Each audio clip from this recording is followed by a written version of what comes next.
오늘은 토부의 삶이 하나님께 있다라고 하는 제목으로 메시지를 전하도록 하겠습니다. 여러분 복 받는 거 좋아하시죠? 복 받는 것을 싫어하는 사람이 얼마나 되겠습니까? 예전에 중국 신학교에 강의하러 갔을 때 가정교회 탐방을 한 적이 있습니다. 10층 높이의 아파트였지만 엘리베이터가 없어서 걸어서 탐방할 가정으로 올라가고 있었는데, 그런데 올라가면서 보니까 가정마다 문에 한문으로 쓰여진 복자가 거꾸로 그려져 있었습니다. 아니면 복자를 입체적으로 만들어서 부착해 놓은 것을 보게 되었습니다. 왜 그런가 싶어서 선교사님 앞에 선교사님께 여쭤보았더니 복을 거꾸로 해두면 하늘의 복이 그 집으로 쏟아져 내려온다라고 하는 의미에서 그렇게 한 것이라고 알려주셨습니다. 여러분, 복이라고 하는 것은 행복이라고 바꿔 사용할 수 있겠지요. 복 받는 것, 행복한 삶을 사는 것은 대부분의 사람들이 가지고 있는 마음이고 꿈일 것입니다. 그럼 사람들이 꿈꾸는 그 행복한 삶, 복은 어떤 것일까요? 저마다 인터뷰를 해보면 각자가 생각하는 삶의 모습이 다르기 때문에 각자가 생각하는 행복한 삶을 얘기할 것입니다. 그러나 공통적으로 물질의 부족함이 없어야 한다고 하는 것은 빠지지 않을 것이라고 생각합니다. 그럼 사람들은 얼마나 가지고 있어야 부족함이 없는 행복한 삶을 살 수 있을까요?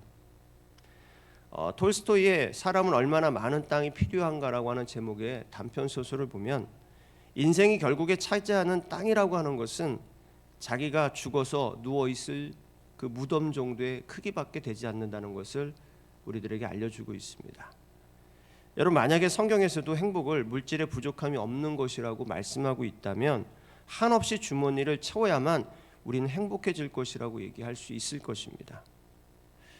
여러분, 오늘 묵상의 말씀을 보시면요, 진정한 성경적인 행복을 우리에게 말씀해 주고 있습니다.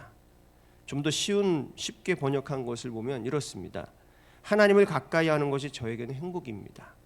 그래서 저는 하나님을 피난처로, 나의 피난처로 삼고 하나님의 모든 것을 전할 것입니다. 묵상의 말씀에서 행복이라고 하는 것은 히브리어로 토브라고 합니다. 토브라고 하는 것은 좋다, 선하다, 기쁘다, 즐겁다라고 하는 뜻을 지니고 있습니다.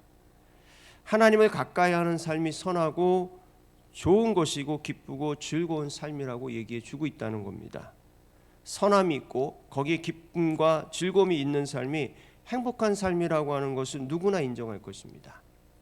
그런데 하나님을 가까이 하는 것이 바로 선한 삶으로, 그리고 기쁨과 즐거움이 충만한 삶으로 들어가는 길이 된다고 말씀해 주고 있습니다.